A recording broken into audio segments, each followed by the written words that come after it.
Good morning. Still here from Los Angeles. Valerie Milano, the senior editor of the Hollywood Times and Aspiring magazine.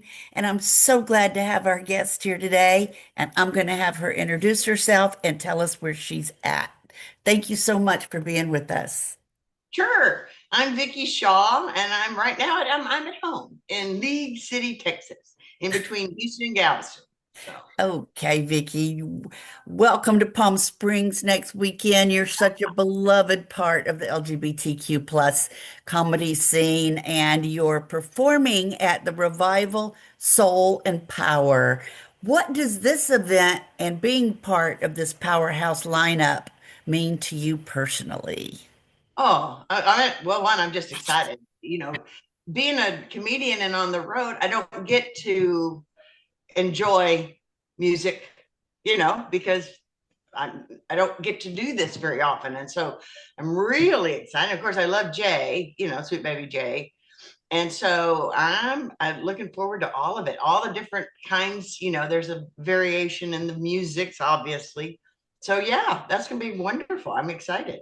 How fun. You've been described as a Southern lesbian comedy icon, which is quite a title. How has your Southern upbringing shaped your humor and your outlook on life? Ooh, well, I I don't. I think it just is, just how I was raised. And my mother was from Tennessee, and I grew up in Texas, born and raised. And so, and then you have your influences of the South and of where you live and church and the things that go with that. And so, I guess that it's just who I am. It's just, and my thought processes are such. And what's interesting, I'm not interesting at all, might be boring to you, but like I was adopted at birth. And so the other part of that is that my parents had no sense of humor. I mean, they weren't unhappy people, they just had no sense of humor. And I grew up in this weird, place that I turned out one way, and that was not anything my family had ever encountered. It was just weird for them. Just I can remember my mother saying things like, um, can you do something about your laugh? Oh, God. No, I don't think I can. I know. And mother they just didn't get it. They just I spent a lot of time looking at me like this. You know, what's wrong with her? So yeah, it did. So yeah, it's all of that's a big blend, and you know, in my head. Yeah. Yeah. Well, your comedy blends storytelling, truth telling, and that classic down home warmth. Mhm. And the world has changed a lot since you first started performing stand-up. Yeah. How do you feel comedy's role, especially queer women's comedy, has evolved over the years? And do you feel that maybe it hasn't? Oh no, I think there is a there. It has changed. When I first started out years ago, lesbian comedy was very structured. It was very you talked about being butch, and you just made fun of the world, and then but I'm that way. And I remember when I first started, I had some producers and some uh people tell me, well, the gays and lesbians aren't going to understand you being a mother. Where you can't talk about that because we don't understand, and you're going to turn them off. And I'm like, well, I'm sorry. I'm not changing my material for anybody, and they either like it or not, and that's fine too. Well, oddly enough, they loved it. It was fine because it was my story. It's not them. Just because you don't have kids doesn't mean you can't laugh at my kids. It's like comedy's comedy. That's all it is. And anybody can laugh at any comedian telling anything if what they're telling is true Yeah. and honest. And that's the biggest thing right there, and then after a while, I began to have women come up to me after shows and say, "Thank you. I've never felt it was okay to be feminine." And it's like, yeah, it is. I mean, it is. It's who we are. We're all kinds of things. And so I think that was a big one. And then they heard about my life being not only a lesbian, but a mom.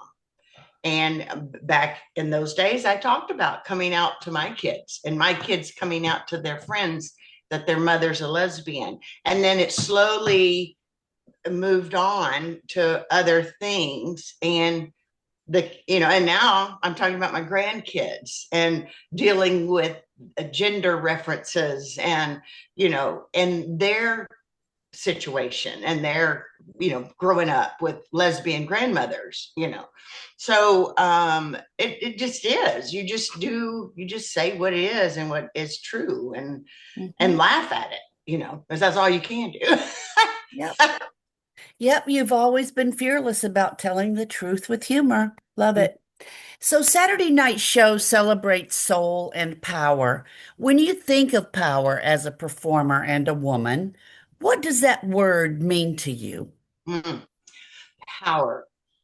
Actually, as far as the stand up and that part of it, power is when everybody in that room is listening to every word you say.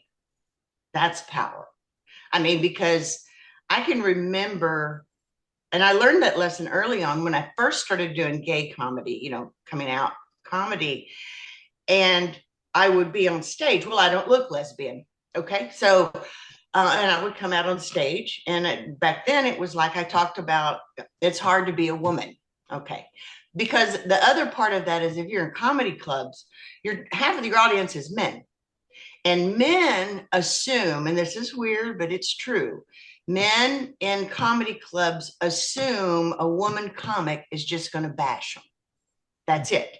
So they're always like this, waiting to get bashed. All right. So what I did, I would go out there, it's hard to be a woman. And then I would look at the men. I goes, I'm not saying it's not hard to be a man. I'm sure it is. I'm just not a man.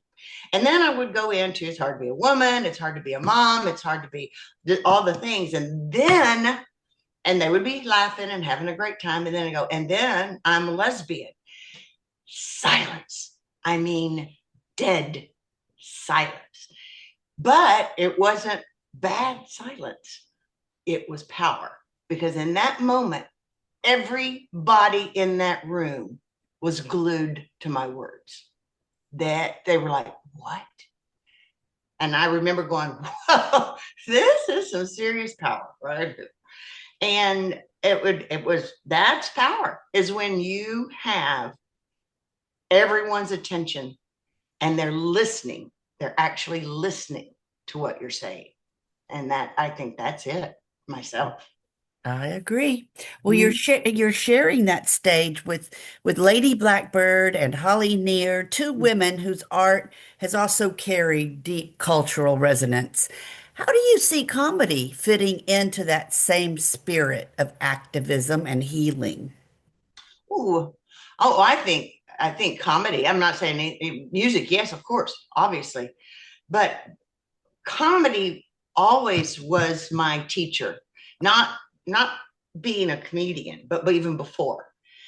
That's how I learned about everything was from comics and their ability to, like George Carlin when he would talk about the seven dirty words, and you learned about thinking differently. And Richard Pryor, and having coming from a mom and a grandma that were prostitutes and being on drugs. And that's how comedy does that. We teach something you might not have thought about in that way.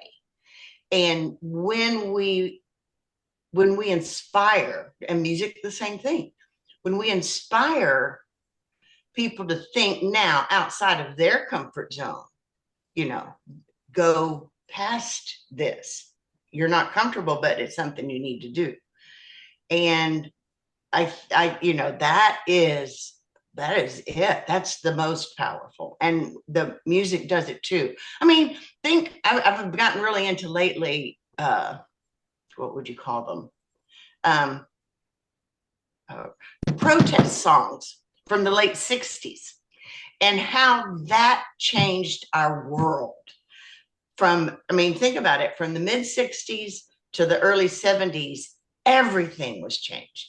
Just everything. Clothes, norms, ideas, and the ability to go, wait a minute, no, it's not okay, whatever it was, and we learned from those to stand up. We learned that's what you have to do. You don't take things on face value anymore. You can't. And, and I love that. I love that. And I'll think about all the people that have come to the show to hear Holly Near and me, and they're there. And then when it's over, they take what they've just been through, and they have to process it and do whatever it is they have to do with it. But that's part of them too. Now, they've got that influence and that information, and good and bad and beautiful and frustrating and whatever it is that you're hearing and that you're taking on. That's the important part. That's the point. I just last night came off of an Olivia cruise from Greece, and I know you have been Oh, did you on love many, it? yeah, just last night, um, that you have been on many Olivia cruises. And as a trailblazer in lesbian comedy, you've paved the way for a whole new generation of queer performers. What advice do you give younger comics trying to use humor to speak truth and still survive the business? Yeah. Well, I one, you have to be true to yourself. You just have to. You can't not. Um, and sometimes that's not easy. Sometimes it's painful, and sometimes it's dangerous. We know we're now in a new time, and we know that what I've been noticing the last few weeks, the powers that be are going after comedians, you know, and because we do say the truth, and that's a scary thought, especially for these young ones, and the ones that are just now getting their feet wet. But I would have to tell them, you cannot base your decisions and your art on fear. You can't. You have to go, I have to say this and be and not apologize for it, and not feel that you're less than because you're saying something that somebody might take offense to. And I've always been of the belief that comedy is that one step over the offense. You gotta go there. Sometimes you gotta break that wall down. And I would just tell them, you have to do it. You have to be true to yourself. That's all you can do.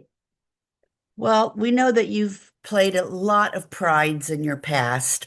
After this performance, what's next for you? Any upcoming projects, specials, or causes that you're excited about? Um, let's see. Oh, I'm doing another thing in Palm Springs next spring. And I'll do the Olivia stuff and Women's Week, all that good stuff. Um, and around here right now, it's the vote, and I'm in a red state, and I'm right in the middle of Republicans and Trump supporters, and that's not fun. It's just you're just, but I'm here. I'm representing. Thank you. We need it. And Yeah, I know. Okay, so finally, when the audience walks out of the revival, Soul and Power, what do you hope they remember most about Vickie Shaw and the message behind your laughter? Hmm.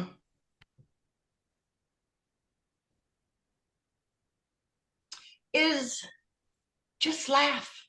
Just finding the humor.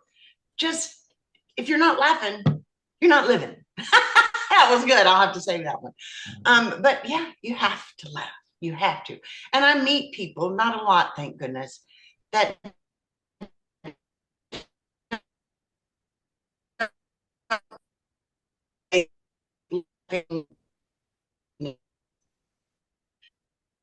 shouldn't do. Kind of like what my mother would think back in the day. That's just silly. Why would you do that? Why would you say that? And you can't. You just got to laugh. Just laugh. Enjoy your life. Enjoy the benefits and the beauty that you get from it. And at this show, you're going to get so much beauty and empowerment and laughter and cry and everything that makes us human in a good way. And that's what this is going to be. I think it's going to be wonderful. I'm looking very forward, just sitting there. Yeah. And I'm looking forward to seeing you. I'm looking Yeah. forward to seeing Yeah. you. Yay. All right. Safe travels back to California. We are the Uh, Hollywood. Yes, we're the Hollywood Times today, aspiringmagazine.com, and the Hollywood Times officials, our YouTube channel. And Vickie, keep up the great laughter and the great creativity that you do. oh, thank you. Thank you. I can't wait Yeah. to see you. Thank you, sweetie, and have a great rest of your day. I will. Bye. You too. Thanks. Bye. Bye.